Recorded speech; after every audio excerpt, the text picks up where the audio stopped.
Good evening, folks. I'm William Cooper, and you're listening to the Hour of the Time. I want to remind all of you that I will be in Atlanta, Georgia this coming Sunday, November the 14th, at the Chamblee Civic Center. At the Chamblee Civic Center in Atlanta, Georgia, this Sunday, November the 14th. I'm going to be conducting about a 6 to 8 hour workshop. Anybody who attends that workshop, if they go out of there scratching their head wondering what's going on in the world, they either don't have a brain or they weren't listening. So make sure you're there, folks. For information, call 404-986-0802. That's 404-986-0802. I'll be repeating that number again later in the hour. Now, a little bit on our stock purchase. Gannett Company Incorporated, GCI, the New York Stock Exchange symbol. Our pressure is holding the stock right around $51 as the rest of the stock market fluctuates, usually down and then back up a little bit. Our pressure on this stock is holding it right at around 51. Now, there's a lot of things happening with Gannett Company Incorporated. They're starting a database service accessible by telephone where you can get the news from USA Today and other things. When I come back from Atlanta, I'm going to be catching you up with everything that this corporation's doing. This is a #1 purchase. We really made a wonderful choice. The last stockholders meeting was Tuesday, May 4th, 1993. The next one will be May 3rd, 1994. By the time that stockholders meeting is held on May 3rd, 1994, I want to have in my hand 80 million proxy votes of Gannett Company Incorporated. GCI is the symbol on the New York Stock Exchange. I want all of you people out there to get busy. I want you to educate your neighbors, your organizations, your churches, anything that you belong to, the people at your work. Get them involved. Get them to buy stock. Get them to send me their proxies. And you don't have to wait for us to send you a form, folks. All you got to do is fill out a power of attorney, have it notarized, authorizing me to vote all of your stock you now own or will own in the future of Gannett Company Incorporated and no other powers. And you may put on there, if you wish, that this power to vote your proxy on your stock may be rescinded simply by written notice at any time. I don't want your stock. I don't want your money. I want to help empower America.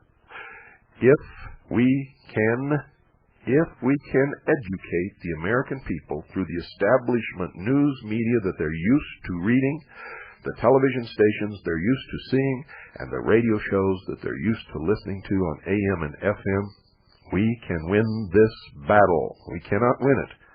We cannot, ladies and gentlemen, win it any other way.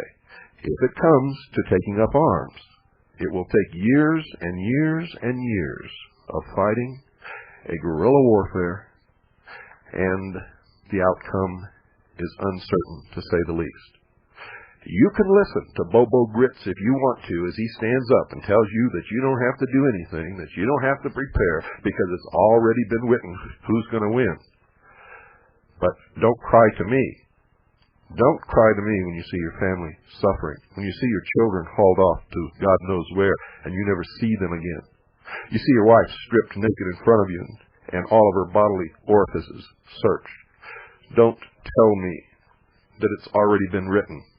I don't even want to hear it. If you're not willing to fight the battle, then get the hell off the field and let those of us who are ready and willing have a sway at it. And folks, believe me, we are fighting a war. This is a war, and I intend to win. As I've said before, if you want to go up the river with me, don't even get on this boat unless you've already made up your mind to fight the battle and that we're going to win. But not because it is written, but because we have empowered ourselves and we've fought the valiant fight and we come home with the spoils. Now, I'm talking on fighting the battle the same way that they have fought it against us, with the tools that work. with the tools that can ensure that we get this country back in a much shorter period of time than fighting a prolonged guerrilla war. Now, don't get me wrong, folks, if it comes to that, if they overtly declare martial law and begin to enslave Americans and throw the Constitution overtly into the trash can, I'll be right with everybody else fighting that guerrilla war. You can count on that. I want to sort of educate you tonight a little bit into what's happening and what's really important. I'm sure most of you out there watched the debate, if you can call it that, on television tonight. Gore lied a lot, was very well prepared, was not the wimp that everybody has claimed that he is. He did very well for himself. He made a good showing. He lied a lot.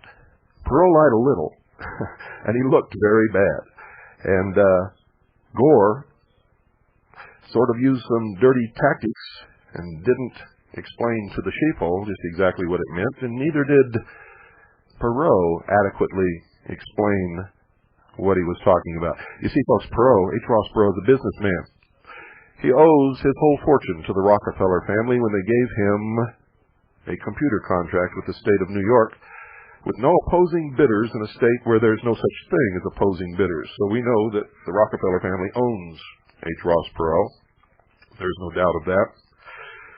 We also know that whatever he's doing because there's an agenda attached to it, and he has taken good care of himself. He's a businessman. If NAFTA doesn't pass, his company, Alliance Carter Incorporated, run by his son, and his Alliance Free Trade Zone in Dallas, Texas, Fort Worth, Texas, is going to be king of the hill as far as Mexican exports and imports are concerned.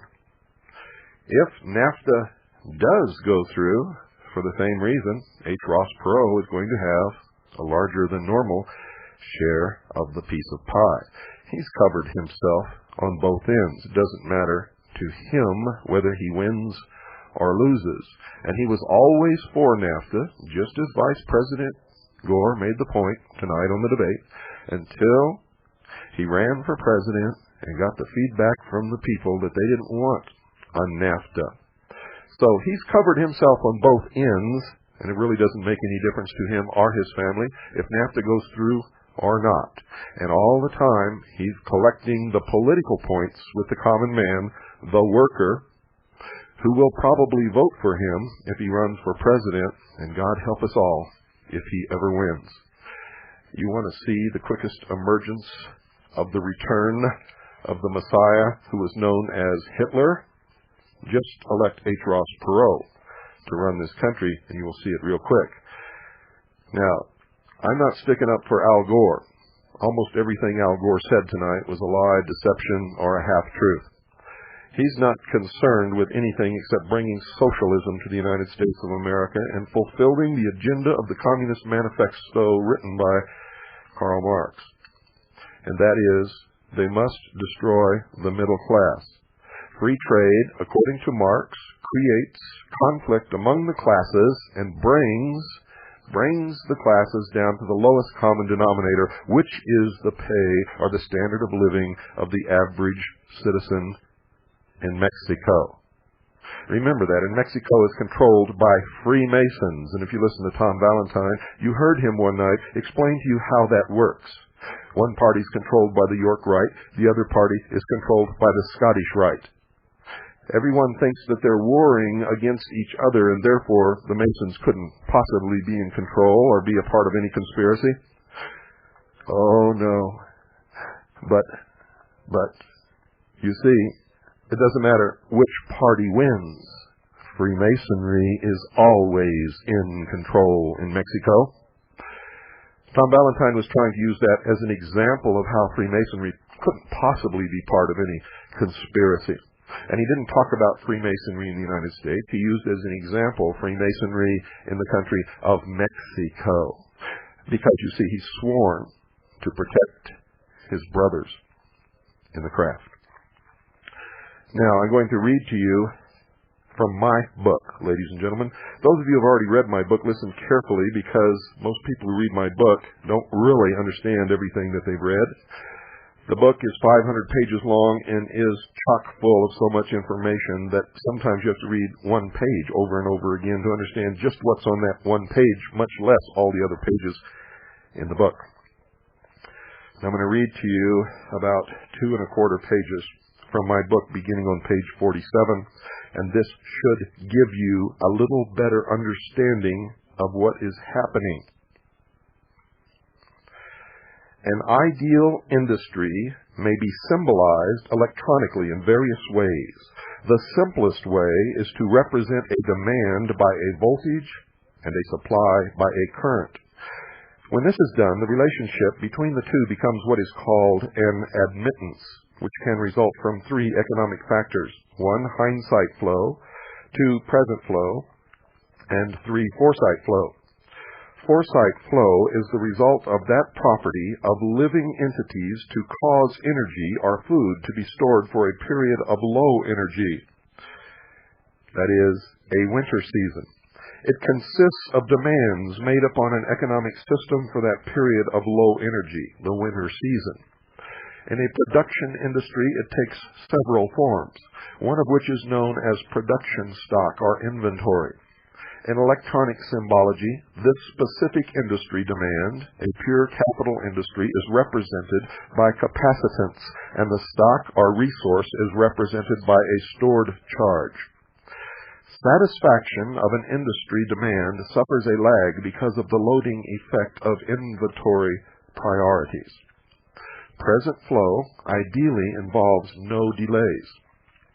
It is, so to speak, input today for output today, a hand-to-mouth flow.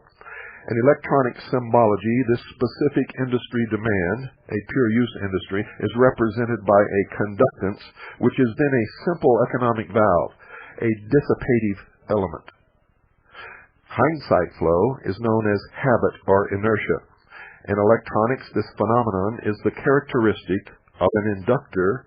Economic analog equals a pure service industry in which a current flow. An economic analog equals flow of money. It creates a magnetic field.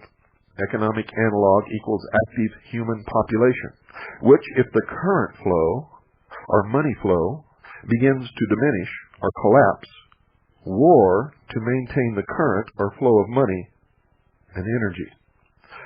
Other large alternatives to war as economic inductors or economic flywheels are an open-ended social welfare program, or, folks, an enormous but fruitful open-ended space program, such as one that would require defense against invasion from an external species. The problem with stabilizing the economic system is that there is too much demand on account of 1, too much greed, and 2, too much population. This creates excessive economic inductance, which can only be balanced with economic capacitance. In other words, true resources or value, in effect, in goods or services. The social welfare program is nothing more than an open-ended credit balance system which creates a false capital industry to give non-productive people a roof over their heads and food in their stomachs. This can be useful, however, because the recipients become state property in return for the gift, a standing army for the elite. For he who pays the piper picks the tune. Those who get hooked on the economic drug must go to the elite for a fix. In this, the method of introducing large amounts of stabilizing capacitance is by borrowing on the future credit of the world. This is a fourth law of motion, onset, and consists of performing an action and leaving the system before the reflected reaction returns to the point of action. In other words, a delayed reaction. The means of surviving the reaction is by changing the system before the reaction can return.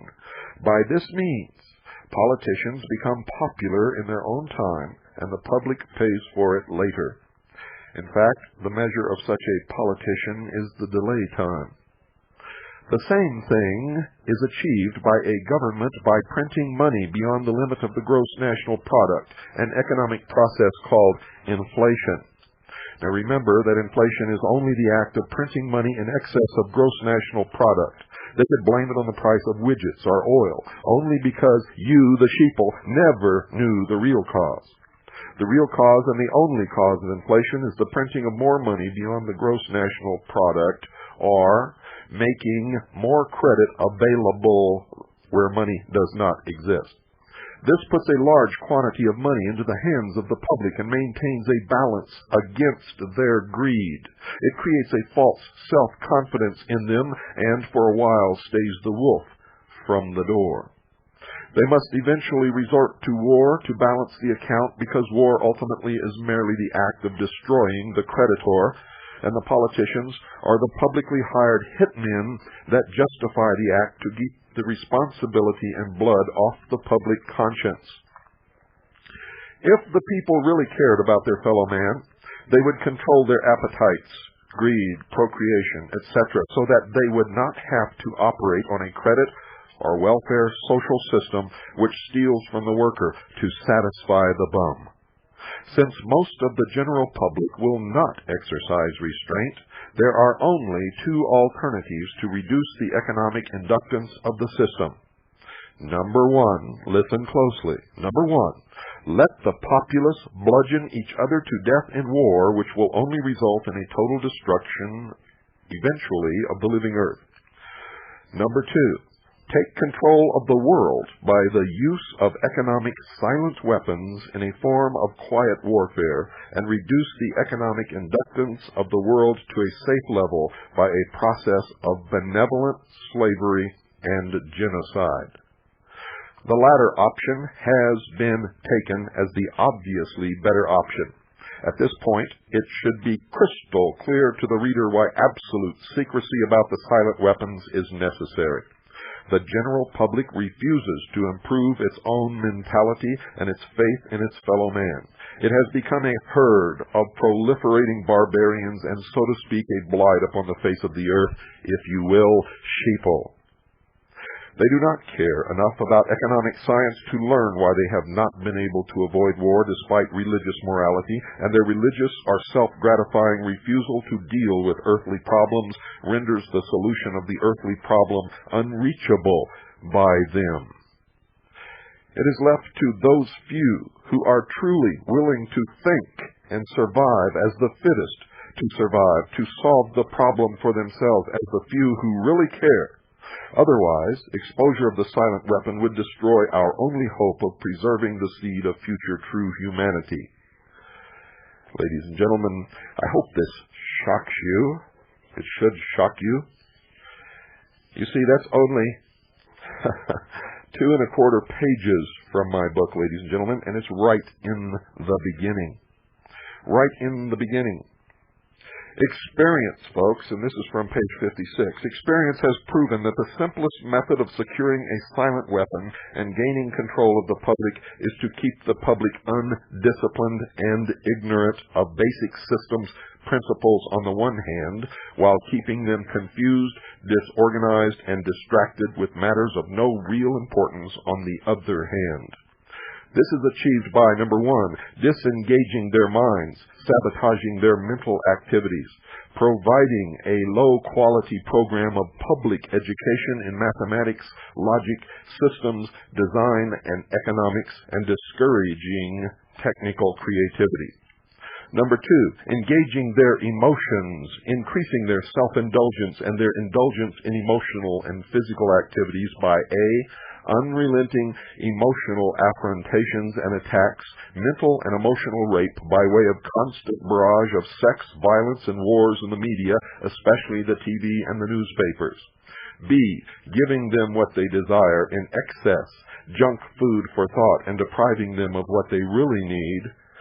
3, rewriting history and law and subjecting the public to the deviant creation, thus being able to shift their thinking from personal needs to highly fabricated outside priorities. These preclude their interest in and discovery of the silent weapons of social automation technology. The general rule is that there is profit in confusion. The more confusion, the more profit. Therefore, the best approach is to create problems and then offer the solutions. The diversion summary is this: with the media, keep the adult public attention diverted away from the real social issues and captivated by matters of no real importance. In schools, keep the young public ignorant of real mathematics, real economics, real law, and real history. In the field of entertainment, keep the public entertainment below a 6th grade level. All you Wheel of Fortune wizards out there should appreciate that. And in the workplace, keep the public busy, busy, busy with no time to think, back on the farm with the other animals. A silent weapons system operates upon data obtained from a docile public by legal but not always lawful force. Much information is made available to silent weapons systems programmers through the Internal Revenue Service. See studies in the structure of the American economy for an IRS source list. This information consists of the enforced delivery of well-organized data contained in federal and state tax forms collected, assembled, and submitted by slave labor provided by taxpayers and employers, and today you have tens of thousands of volunteers helping them collect your information for you. Furthermore, the number of such forms submitted to the IRS is a useful indicator of public consent, an important factor in strategic decision-making. Other data sources are given in the short list of inputs. Consent coefficients, numerical feedback indicating victory status, psychological basis when the government is able to collect tax and seize private property without just compensation. It is an indication that the public is ripe for surrender and is consenting to enslavement and legal encroachment. A good and easily quantified indicator of harvest time is the number of public citizens who pay income tax despite an obvious lack of reciprocal or honest service from the government or a legal basis for even doing so. The next step in the process of designing an economic amplifier is discovering the energy sources. The energy sources which support any primitive economic system are, of course, a supply of raw materials and the consent of the people to labor and consequently assume a certain rank, position, level, or class in the social structure. In effect, to provide labor at various levels in the pecking order. Each class is guaranteeing its own level of income, controls the class immediately below it, hence preserves the class structure. This provides stability and security, but also government from the top. As time goes on and communication and education improve, the lower class elements of the social labor structure become knowledgeable and envious of the good things that the upper class members have. They also begin to attain a knowledge of energy systems and the ability to enforce their rise through the class structure. This threatens the sovereignty of the elite. If this rise of the lower classes can be postponed long enough, the elite can achieve energy dominance, and labor by consent no longer will hold a position. Until such energy dominance is absolutely established, the consent of people to labor and let others handle their affairs must be taken into consideration, since failure to do so could cause the people to interfere in the final transfer of energy sources to the control of the elite. It is essential to recognize that at this time, public consent is still an essential key to the release of energy in the process of economic amplification. Therefore, consent as an energy release mechanism will now be considered. From the time a person leaves its mother's womb, its every effort is directed toward building, maintaining, and withdrawing into artificial wombs. Various sorts of substitute protective devices are shells.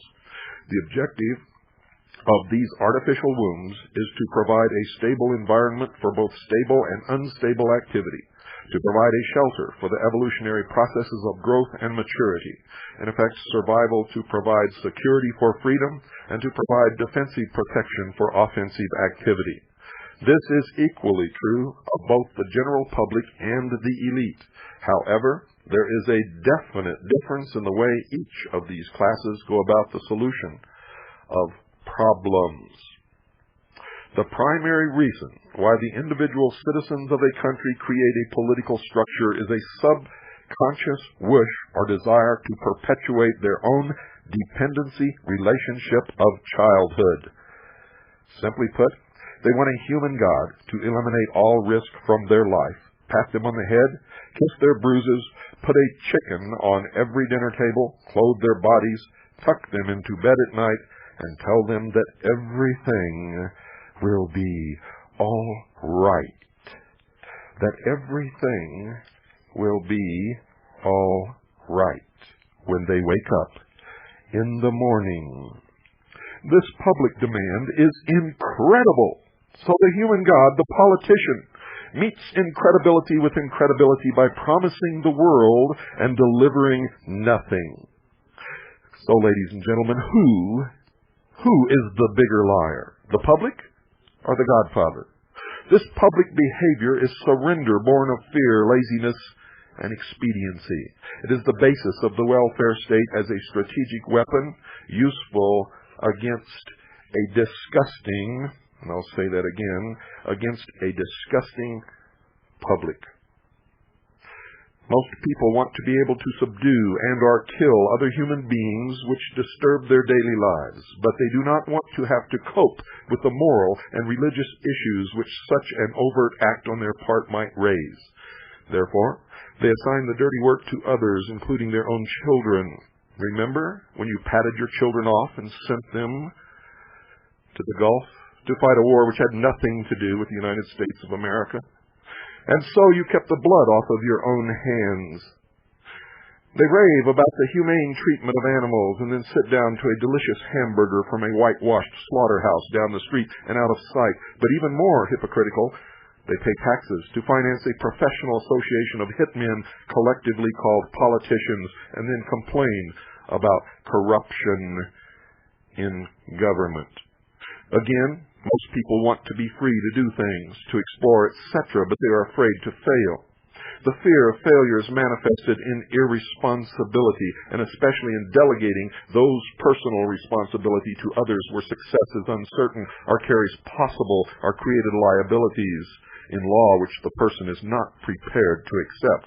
They want authority. The root word is author, but they will not accept responsibility or liability, so they hire politicians to face reality for them. Wake up, sheeple. Ladies and gentlemen, I want to remind you that I will be in Atlanta, Georgia at the Chamblee Civic Center, November the 14th, 1993. That is this Sunday. If you think what you just heard was significant, you better be in Atlanta, Georgia. You will get an education like you've never had before in your life, I guarantee it. Now, the excerpts that I read are from my book, Behold a Pale Horse. I only read you about 4 pages, folks. 4 pages out of this book is more than you've ever learned in your entire life about the situation that we are in. Just think what the other 498 or 96 pages contain. If you'd like to order this book, send $30 if you're not a CAGI member, $30 to P.O. Box 1420, Sholo, Arizona 85901. That's to William Cooper, Post Office Box 1420, Sholo, spelled S-H-O-W-L-O-W, Arizona 85901. That's $30 postpaid, $25 postpaid for CAGI members. I don't think there's any CAGI members who have not read my book already some 3 or 4 times. And I'm not exaggerating. If you pick this book up before you go to bed, you will not sleep the night that you attempt to read this book and then go to bed. It just will not happen, folks. You will not be able to put it down. You will not be able to sleep. And some people have not slept for a couple, 3 days until they finished this book, or dropped right out of a chair, unconscious. So, get it. Read it. It is your survival manual. It will open the doors for you. It puts all the pieces of the puzzle together. It is the culmination of all of the study and research in my life and all of my experience in the military and attached to the Office of Naval Intelligence, where I found the information that began my search. Now, I want you to do something else. You don't just need a survival manual. You also need some economic security. And there's only one place that I recommend that you get that right now, aside from buying GCI, which you must do in order that we regain control of the propaganda machine that's being used against us as a silent weapon in this quiet war, and we are at war. Buy GCI. Also, call Swiss America Trading. Tell them you want to talk only to Gene Miller. Gene Miller. Mention my name, William Cooper. Thank them for sponsoring the hour of the time. And then engage yourself in a very serious conversation about the assets you have and about their suggestions for means to protect those assets. Don't let everything you've worked for all your life slip through your fingers in what is coming shortly down the pike. For you see, ladies and gentlemen, I just read to you the reasons for all of this. And it is coming. I guarantee it. I don't have anything to do with bringing it about. I'm trying everything that I know to stop it. But you see, there are just too many sheeple out there. We are going to turn it around. We're going to make a better world. We're going to purchase Gannett Company Incorporated. We're going to educate as much of the public as we possibly can. And they are not going to succeed in all of their efforts. We will change the future for the better. So buy GCI. Call Gene Miller at Swiss America Trading. Do that now. 1-800-289-2646. That's 1-800-289-2646. Once again, folks, 1-800-289-2646. If you're outside the continental limits of the United States of America, the number is 602-953-6000. That's 602-953-6000. Once again, I will be in Atlanta, Georgia this weekend, folks. Sunday, November the 14th at the Chamblee Civic Center. For information, call area code 404-986-0802. That's 404-986-0802. And there's only one other thing you need besides that. That's a place to grow food, a roof over your head, and at least 2 years food storage for every member of your household. If you'd like information on that, send us a large manila-type clasp envelope, self-addressed and stamped, and we'll be happy to send it to you. For those of you who have already sent your envelopes, we have just received our information from the manufacturer, and we'll be sending out your information to you very shortly. All listeners to this broadcast get an immediate and automatic 10% discount on stored food. All CAGI members get a 20% discount right off the top, the retail prices that everyone else in this country has to pay. Phones are open, folks, 602-333-2174. But first I want to read you my creed. I keep getting phone calls and letters saying, who are you? What do you believe in? And this is page 3 in my book. I have declared it publicly for all time and for history. I believe first in God, the same God in which my ancestors believed. I believe in Jesus Christ and that He is my Savior. Second, I believe in the Constitution of the Republic of the United States of America without interpretation, as it was written and meant to work. I have given my sacred oath to protect and defend the Constitution of the United States of America against all enemies, foreign and domestic. I intend to fulfill that oath. Third, I believe in the family unit, and in particular my family unit.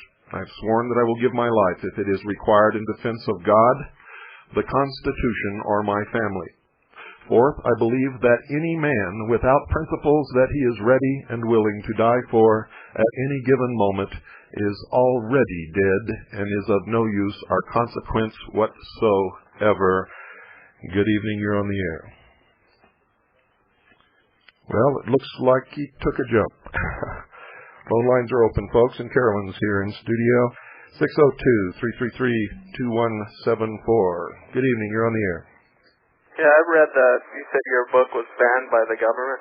No, I never said my book was banned by the government. In Flipside magazine, it says right in there. No, it doesn't. You did 3 articles for them. I have it right in front of me. I have the articles, too. I never said the government banned my book. You said they banned your book. No, I said Did the person at the bookstore told you your book was banned? That's exactly right. Now you're getting your head back between your ears, you idiot. Go back and read the article and then call again when you can think. What I said was I went into a bookstore in Atlanta after I was told by people who live in Atlanta that my book had been banned. I went in and asked for my book, and the person behind the counter said my book had been banned. I asked by who. She said she didn't know. Good evening, you're on the air. Yeah, I think the other way, or another way in which we kind of keep control over development and destruction of the whole earth just due to this greed of peoples is the belief in the 6,000-year cycle. And this is the thing that the cell group, which you had quoted a few days ago, believes in, and that when you have a very nearly a destruction of the whole society every 6,000 years, and as soon as the society builds itself up to about the point that we are right now, then we have a catastrophe, and only those who are prepared survive well enough to build a new world order. The new root race emerges. Right. I'm not sure exactly what the root race means, but those who are sufficiently prepared are the ones that are ready to organize the next cycle. Yes, that's exactly right. That's what the cell group teaches, and the calendar of the mystery schools is exactly 6,000 years long. And in his book, Tom Valentine stated that in the Great Pyramid at Cheops, he had discovered that there was a 6,000-year prophecy from the time that the pyramids were built into the pyramids, which he claimed to be able to read. And they believe that on May 5th in the year 2000, I believe, is it 2000? Yes, that's right. That the world as we know it will come to an end, that there will be earth changes, and California will fall into the sea, and volcanoes will erupt, and land will come up out of the ocean, and the dry land will sink under the ocean, and the poles will shift, and all of this stuff. We've looked into this. There's absolutely, and I mean this, there's absolutely no scientific basis for any of it. Well, the theory was that the gravitational forces due to the other planets would cause a torque on the Earth's crust, but there's not that much torque, and the fact is that the planets are organized in such a way that you have some on one side of the Earth and some on the other, so like I had said before, I just don't think there's much scientific basis. No, there's not. You're absolutely right. And not only that, but just a few years ago, we experienced the potentially most destructive planetary alignment that there could be, all planets lined up on one side of the Earth, and nothing happened.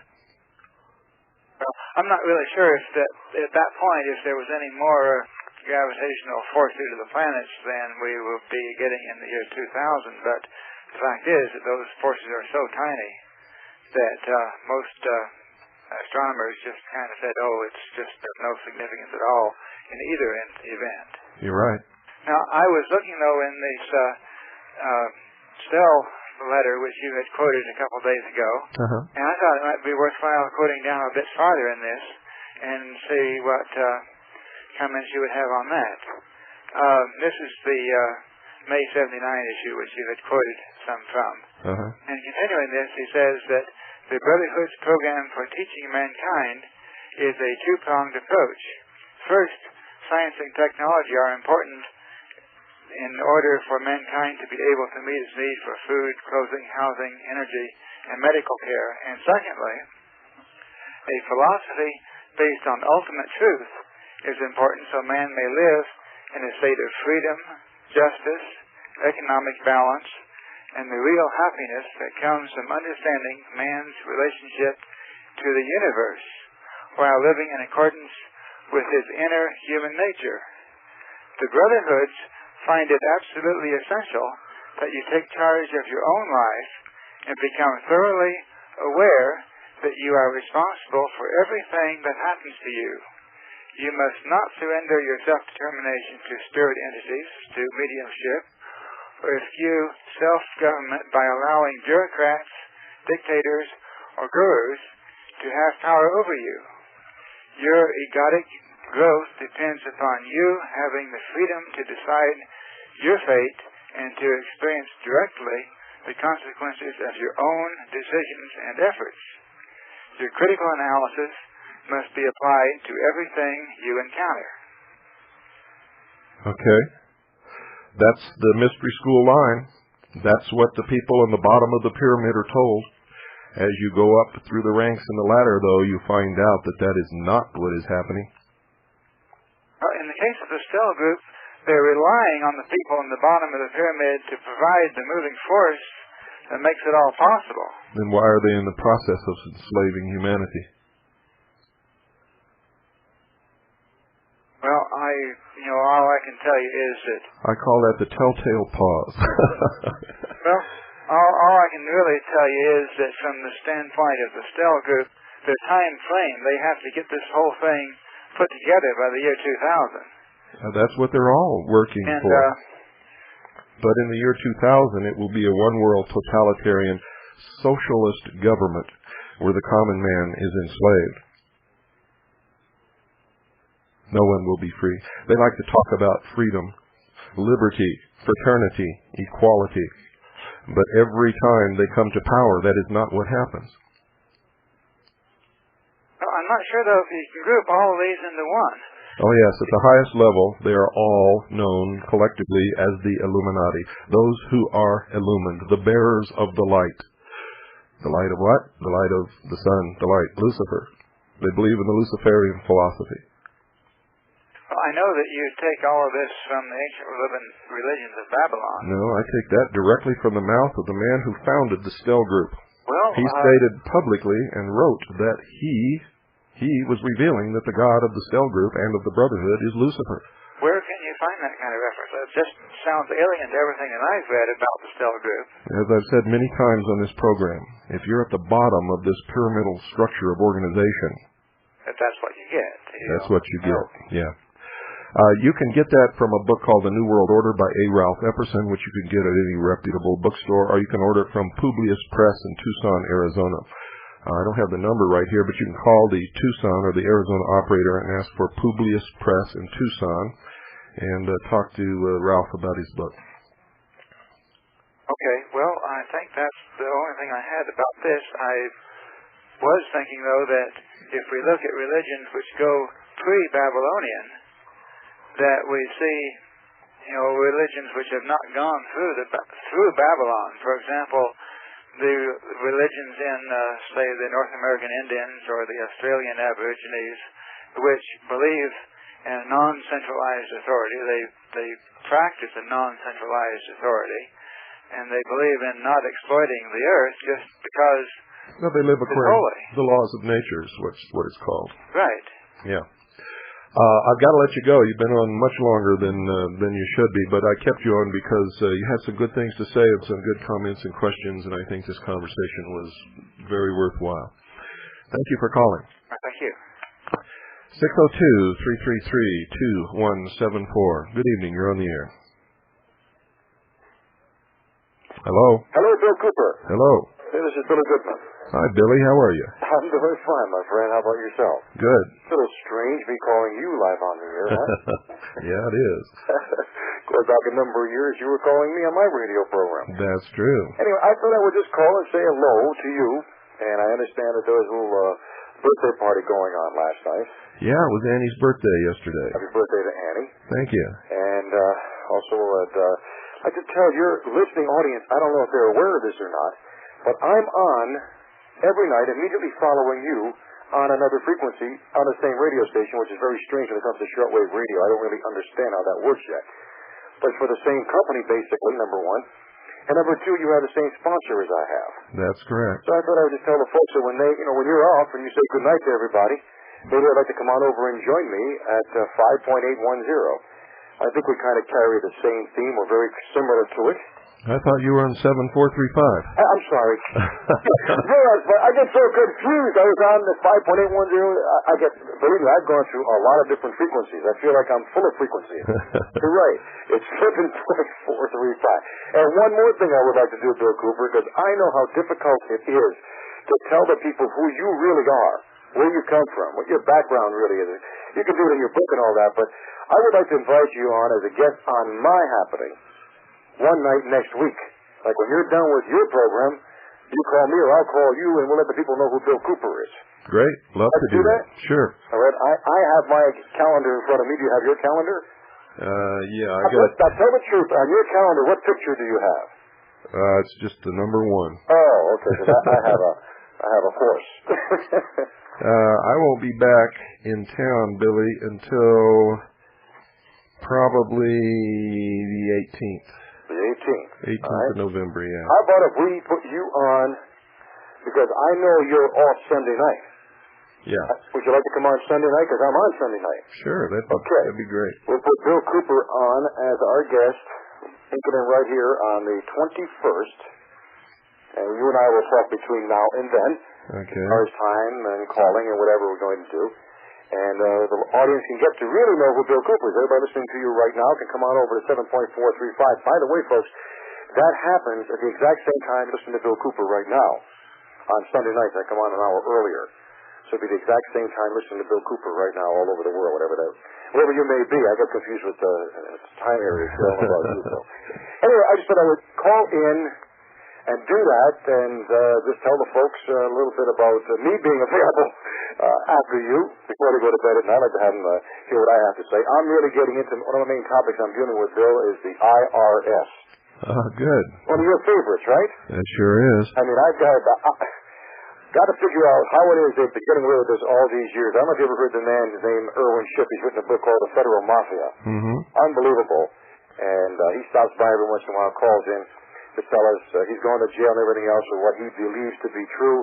And the information that we're getting, and we keep checking it out, that there is no requirement to pay income tax. That's correct. By the way, I got to ask you this straight out. Do you pay your income tax? I do not file. I do not pay. I pay all legal taxes that I am required to pay and nothing more. So how many years has that been? It's been quite a few. Well, when they come and get us, they'll get us all, if they ever do. But the point is, we got to fight for our rights because there's no proof anywhere in the world where it says we should do that. Anyway, I'll let you go back and do what you're doing, and I thank you for the opportunity of letting me talk. And I look forward to interviewing you the 21st. That's Sunday night on the Billy Goodman Happening. Great. And the rest of you folks out there listening, when Bill signs off tonight, come on over and talk to me at 7.435. Good night, Bill. Good night, Billy. Thank you, buddy. Bye-bye. Good night. The number is 602-333-2174. Billy Goodman's always welcome here. He's one of the few men in radio who will give anybody a chance to tell their story, and in the early days when I was struggling to get what I knew out into the world, he gave me more hours than I dared to count. Good evening, you're on the air. Hi, Bill, how you doing? Good. Hey, listen, I was up in Las Vegas this last weekend. And you saw the Luxor. And I saw the Luxor. And you saw the Phallus, the penis of Osiris. Yes. You saw it all, right? But I saw something interesting. Yes. Okay, I was in the upper section, and they have like three, I guess, they're theaters, which I didn't go in.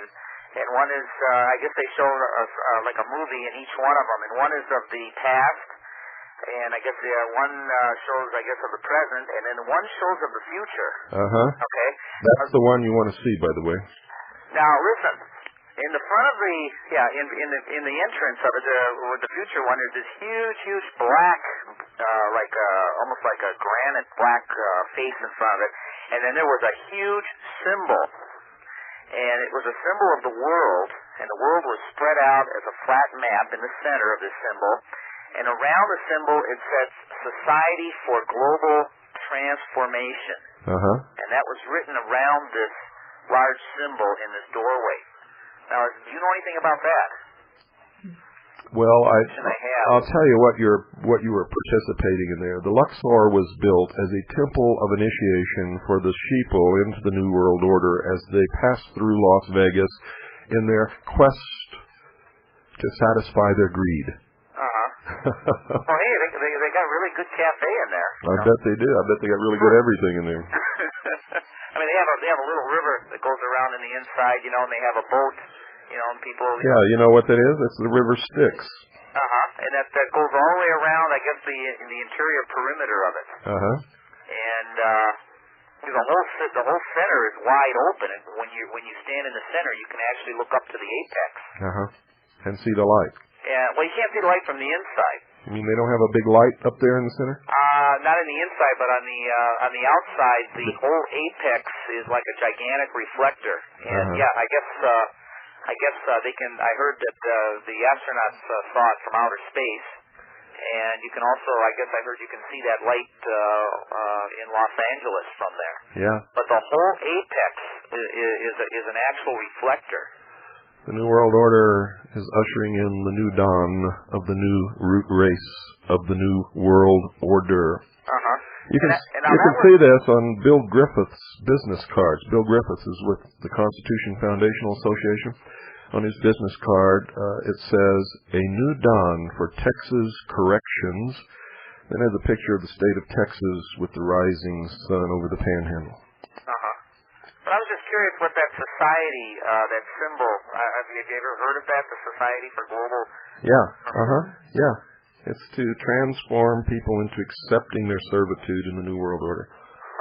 Well, that's what that's what kind of struck me. I've never seen that before, but it's a huge, like I say, a huge symbol in that doorway as you go into the theater of the future. Yeah, it's an organization, and guess what? We're out of time. Okay. Thanks for calling. All right, bye. And folks, remember the first half of this program. Order my book, Behold a Pale Horse, William Cooper, P.O. Box 1420, Sholo, Arizona 85901. It's $30 postpaid, $25 for CAGI members postpaid. It'll be one of the best investments you ever made, and it's the only book in the world that's guaranteed. If you get it, you look through it, it's not anything you can learn from, send it right back and I'll refund your money, no questions asked, but it must be in brand new condition exactly as you received it. Good night, and God bless each and every single one of you.